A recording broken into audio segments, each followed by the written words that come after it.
Welcome back to TYT Sports. What a tactical video we have for you today.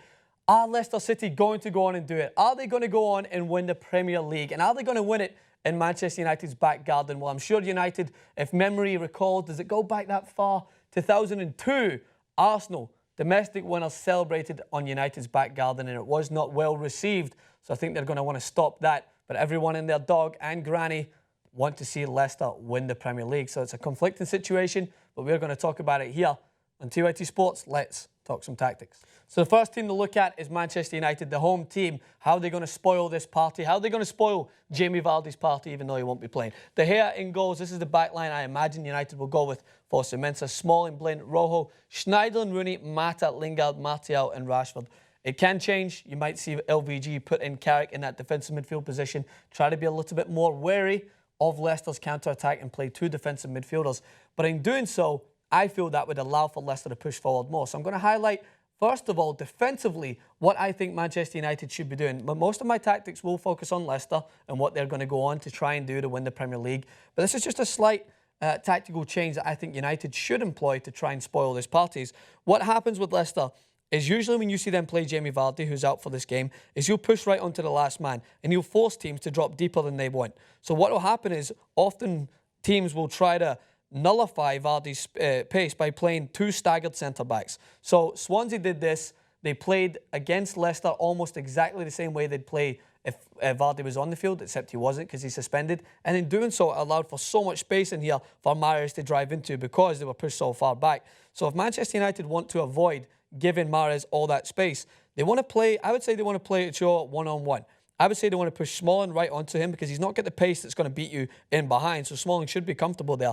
And instead, push Blind a little higher up. Push the full defence a little higher up and try and play Blind as a backup to Schneiderlin in here to nullify Mahrez. Because what you're going to see, Mahrez is going to cut inside quite a lot as he loves to do.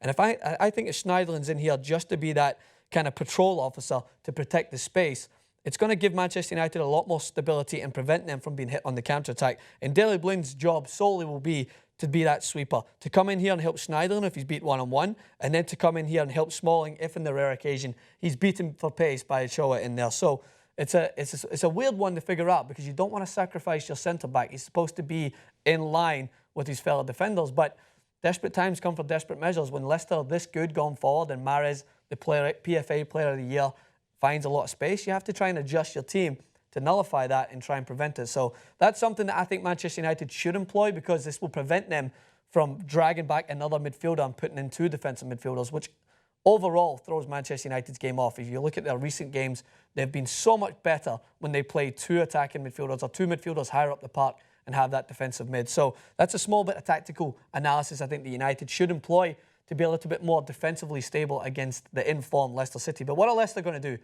going forward? Let's look at that. So here's the lineup of your potential probable Premier League champions. Schmeichel in goals, Simpson, Morgan, Huth and Fuchs. What a backline that has been all season. Mahrez, Kante, Drinkwater and Schlupp in there. Okazaki and Ulloa. The one thing that I've liked about Ranieri is Albrighton's had a phenomenal season, but he understands the importance of pace and aggression at this point in the season. He'll bring Albrighton in once Schlupp has worn down the opposition. Such a smart bit of management from a man who was often overlooked as one of the best managers in the Premier League. Well, not anymore, Claudio. So one thing that I think you're going to see from Leicester City, as I just mentioned for Man United, they're going to try and stop Mahrez from picking the ball up centrally, but it's going to be harder if Leicester continually do what they did against Swansea. As you'll see, rather than Ulloa dropping so much far deep, you want to see him drag himself into the middle and kind of occupy Schneiderlin in here, because Schneiderlin will probably, or Carrick will be the defensive midfielder with the duty of trying to stop Mahrez. But if you see Ochoa come in here and drop deep, you want to see Okazaki, like he doesn't do as much, kind of go beyond his position in the midfield and take up that further role in the depths of Manchester United's half. And in doing so, he's going to try and cause some confusion. He's going to pose a question for Smalling, either to follow Ochoa in here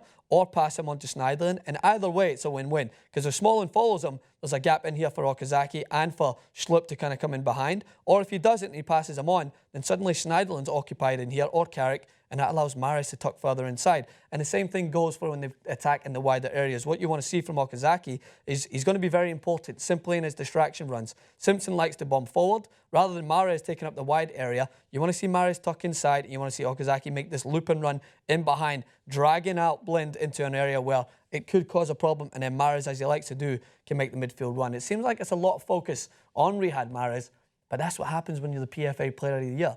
Everyone wants to try and find ways to get you the ball, and everyone wants to try and find ways to nullify your attack. United are going to be up for it. They want to spoil the party. Leicester are going to be up for it. Hopefully we will be having a party, because I told everyone there should be a celebration on the Monday. It should be an international holiday if Leicester go on and win the Premier League. Let me know what you guys think in the comment section below. It's an exciting time to be a football correspondent on YouTube, because history is being made as we speak. Hit me up on Twitter, Francis_Maxwell, Francis Maxwell Host, on Instagram and at TYT Sports. Catch you later, fellas.